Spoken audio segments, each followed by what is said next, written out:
Okay, so picture this. You're flying into Toronto. It's been a rough weekend weather-wise, right? A lot of winter weather. Yeah. But you're finally coming in for a landing. Yeah. And all of a sudden the plane flips over and bursts into flames. Oh, my goodness. Pretty scary, right? Terrifying thought. The crazy thing is everyone survived. Yeah, it's really incredible when you see the footage of it. It looks like something out of, a disaster movie. Yeah. But the fact that everyone walked away is truly remarkable. Yeah, so that's what we're going to dig into today. Absolutely. We've got some articles here about a Delta CRJ-900. Right. It was operated by Endeavour Air. Mm-hmm. And with your help and expertise, we're going to try to figure out what exactly happened. Let's break it down. Yeah. So first, let's set the scene a little bit. It was a Monday. Okay. And it was following a weekend of just brutal winter weather in Toronto. Gotcha. But Monday itself was actually reported as clear, Interesting. although there was some blowing snow. Okay, so seemingly good conditions for a landing, though. You would think so, right? Yeah. Yeah. But things went south pretty quickly. So what happened? Well, it seems like the plane had a pretty normal touchdown, Okay. but then it flipped over, caught fire, and ended up on its back. Wow. And from what we've gathered from video footage and analyses from 3 different airline pilots, including a former Delta captain, Okay. it seems like the right main landing gear just failed seconds after touchdown. Like a sudden collapse. Yeah, that seems to be the consensus. Okay. And this would explain why the right wing hit the ground and detached and then caught fire, which then caused the plane to roll. Oh, wow. Okay, so that makes sense. But I have a question. Sure. If the wing was on fire, why didn't the whole plane go up in flames? That's a really good question. And actually, one of the pilots mentioned that the detached wing might have actually helped in containing the fire. Oh, really? How so? Because it reduced the amount of fuel that was feeding the flames. Oh, that makes sense. And on top of that, the snow and ice on the ground probably helped to contain it as well. Oh, interesting. So kind of a silver lining in a really chaotic situation. Yeah, I guess so. It's still terrifying, though. Oh, absolutely. But it still doesn't explain why the landing gear failed in the first place. So what are the experts saying about that? Well, there are a few potential culprits that they've brought up. Okay. First off, strong crosswinds were reported at the time with gusts up to 33 knots. Wow. And that kind of wind could put an immense amount of lateral force on the landing gear, particularly on the right side. Right. And I know pilots adjust for that, right? Don't they? Yeah, absolutely. They use a technique called crabbing, where they point the nose of the plane slightly into the wind to maintain their course, Okay. and then straighten out right before touchdown. Gotcha. But in this case, the wind was coming from a direction that would have meant landing on the right landing gear first, Oh, no. and keeping that right wing down directly into those strong gusts. So even with crabbing, that could have put a lot of stress on the landing gear. So even though the weather was clear overall, Right. the wind conditions maybe still weren't ideal. Exactly. It could have created the perfect conditions for this kind of failure. Gotcha. Okay, so strong crosswinds. Uh-huh. What else? Well, they also mentioned wind shear. And what is wind shear? Wind shear is basically like sudden updrafts or downdrafts. Whoa. Kind of like invisible ones. No, Yep. It's a rapid change in wind direction or speed. Okay.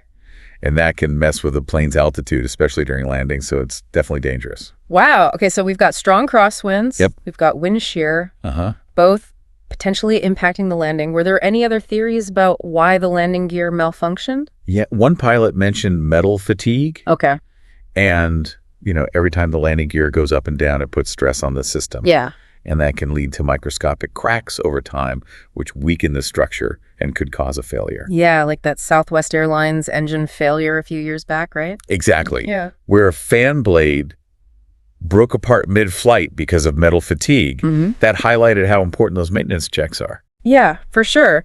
So this CRJ-900 was about 16 years old. Right. Could that have played a role? It's possible it's not ancient for an airplane, especially if it's well-maintained, Right. but investigators will definitely look into that. But there's another even more unsettling possibility. Oh boy, what's that? Debris on the runway. Oh, wow. So like a bird strike or? It could be something like that, but even a chunk of ice Right. or a strayed piece of metal from another plane. Oh gosh. At those speeds, even something small can cause major damage. Yeah, that reminds me of that Air France Concorde crash back in 2000. Oh, yeah. Wasn't that caused by debris on the runway? Yes, a piece of metal that led to a tire explosion during takeoff. Oh my goodness. A real tragedy. Yeah, and it just shows how important those runway inspections are. Absolutely. Especially in weather conditions like they had in Toronto. So we've got a pretty long list of possible causes here. Yeah, we do. Strong crosswinds, wind shear metal fatigue, debris on the runway, maybe even a combination of a few. It sounds like the investigators have their work cut out for them. For sure. But let's shift gears a bit and talk about the pilots. Okay. What kind of reaction time would they have had once things started going wrong? Not much, I'm afraid. Yeah, one of the pilots who looked at the footage, Mark Stevens, who used to be a Delta captain himself, Okay. he said that during the landing, you're looking straight down the runway, Right. focused on, maintaining control of the aircraft, especially with those crosswinds. Yeah. So by the time that landing gear gave way and the wing hit the ground, Right. he figures they would have had very little time to react, Yeah. let alone Yeah. try for, a second landing attempt or something. Wow. So they had to think really fast in that moment. Oh, absolutely. Talk about a high pressure situation. For sure. But they did a great job, it sounds like, of keeping things from getting even worse. Yeah, it speaks to their skill and their professionalism. For sure. But speaking of keeping things from getting worse, let's talk about how everyone survived. I mean, you've got this plane flipping over, catching fire. Right. And everyone walks away. It's pretty amazing. It really is remarkable, but part of it seemed to come down to the design of the aircraft itself. Okay. The CRJ-900 is known for having a really sturdy airframe. Oh, okay. So that likely played a role in protecting those on board, even during the fire and the roll. So even though it was upside down and on fire, the strength of the plane itself helped keep people safe. Exactly. And we can't forget about the human element here, too. Right. Those safety procedures we always hear about during the pre-flight announcements. Right. Those can really be life-saving in situations like this. Yeah. Like the whole evacuate within 90 seconds rule. Yeah, I always kind of tune that out, if I'm being honest. Well, it's there for a reason. Aircraft certification requires that everyone be able to get off the plane that quickly. Wow. Which means listening to the crew and crucially leaving your belongings behind. Right. Yeah, I can imagine that's hard to do when you're panicking. Absolutely. Oh. But it can mean the difference between life and death. Yeah, for sure. Like, remember that Japan Airlines collision earlier this year where both planes caught fire? 379 people survived that. Wow. And experts think the in-flight safety video and people following instructions, including leaving their bags behind, played a big part in the success of that evacuation. Yeah, that's totally different from what happened with that Russian jet fire a while back. Right. Where people grabbed their luggage and it likely contributed to some of the deaths. Exactly. It just goes to show how important it is to pay attention to those instructions and follow them.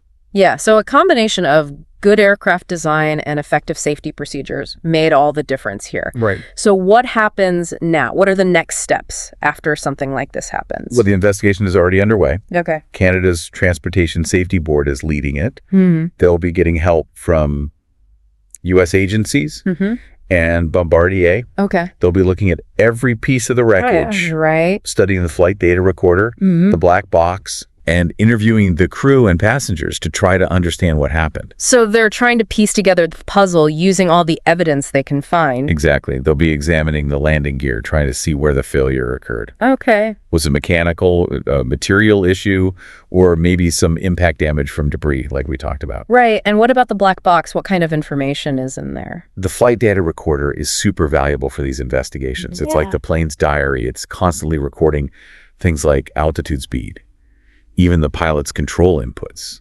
Wow. So they can basically reconstruct the whole flight path and figure out the sequence of events. That's incredible. So much information they can get from that. Mm-hmm. But this investigation, it's not just about figuring out what caused this particular crash, right? No, it's bigger than that. The findings from this could have implications for the whole aviation industry. How so? Well, if they find a design flaw or a maintenance issue, it could lead to changes in regulations, inspection procedures, even how planes are designed in the future. It's a good reminder that safety is always evolving. Absolutely. Continuous improvement is what has made air travel so safe. Right. But we also need to think about the human impact. Right. You're talking about the passengers. Yeah, even in a best case scenario like this one where everyone survives, being in a plane crash is a traumatic experience. Yeah, I can't imagine. It triggers those primal fears, Right. loss of control, the threat to your survival. Yeah. And all those sights and sounds, even the smells can stick with people. Right. And lead to flashbacks, nightmares, and anxiety. So even though physically they were okay, the emotional impact could be significant. Definitely. And that's why it's important that survivors get the support and counseling they need. Yeah. Are there resources for people who've been through something like this? Absolutely. Organizations like the National Transportation Safety Board Okay. and the American Psychological Association, they offer resources and guidance. Okay, good. And it's important to remember that everyone processes trauma differently. Some people might bounce back quickly. Others might struggle for a long time. Yeah, that's true. There's no right way to react. Right. The important thing is to get help if you need it and to be around supportive people. So this Delta crash landing, it's definitely a story of survival. Yeah. But it also brings up so many other important points. Right. The technical aspects of aircraft safety, the human impact of trauma. It's a really complex event. It is. It's given us a lot to think about. Yeah, and as the investigation continues, we can all learn from this incident and maybe even help shape the future of air travel. Absolutely. But before we wrap up, there's one more thing I wanted to bring up. Okay. The role of luck. You mentioned it earlier, and I think it's easy to overlook that in these situations. You're right. As much as we try to control things, sometimes a series of fortunate events can mean the difference between tragedy and what happened here. Like, you could argue that the wing detaching, while it initially added to the chaos, it might have helped contain that fire. That's a good point. And also the fact that the plane landed on relatively soft ground Right. instead of the concrete runway. Yeah. That could have helped lessen the impact. It's a reminder that some things are out of our control. That's true. But even then, we often see amazing resilience and people's will to survive. And this Delta crash landing is a perfect example of that. Yeah, it could have ended so differently. Yeah. But instead, it shows us the power of human ingenuity and determination and, yeah, maybe even a little bit of luck. Absolutely. It's a story that'll be studied for years to come, Yeah. offering valuable insights to help make air travel even safer. And on that note, I think we've covered a lot today. We have. We've explored the possible causes. Yeah. We talked about the technical and human elements involved. We even considered the role of luck. Right. Yeah, it's been a fascinating look at this incident. It really has. But before we go, I want to ask you, our listener, a question. Knowing what you know now about this crash landing, how would you feel about flying in the future? Would this make you more anxious, more aware of the risks, or maybe even more appreciative of all the systems that are in place to keep us safe? That's a really interesting question. Yeah. It kind of gets at how we each perceive risk, you know? Right. We see these big headlines about plane crashes. Yeah. And it's only natural to feel a little more uneasy about flying. Yeah. But we have to remember that statistically, flying is still extremely safe. It's all about perspective, right? Exactly. We tend to fear what we don't understand or what feels out of our control. It's true. And the more we understand about how aviation works, Right. the layers of safety, how planes are designed, the maintenance, the training for pilots and crew, Yeah. the more confident we can feel about flying. Yeah, the human element too, right? Absolutely. The skill of the pilots, the composure of the crew, the way those passengers work together, Yeah. all of that was crucial. Yeah, it's amazing how even in these high-stress situations, we see such courage and compassion and people helping each other.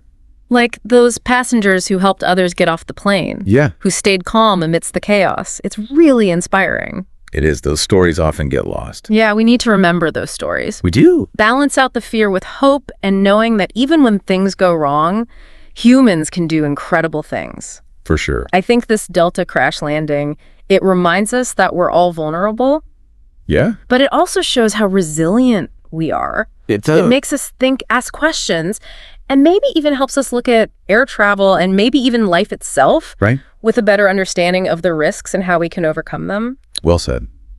So as you go about your day, Mm-hmm. keep thinking about this. Talk about it with people. Yeah. What surprised you? What did you learn from this deep dive? Yeah, It's through these conversations that we all learn and make the world a safer, more informed place. Couldn't agree more. Thanks for joining us.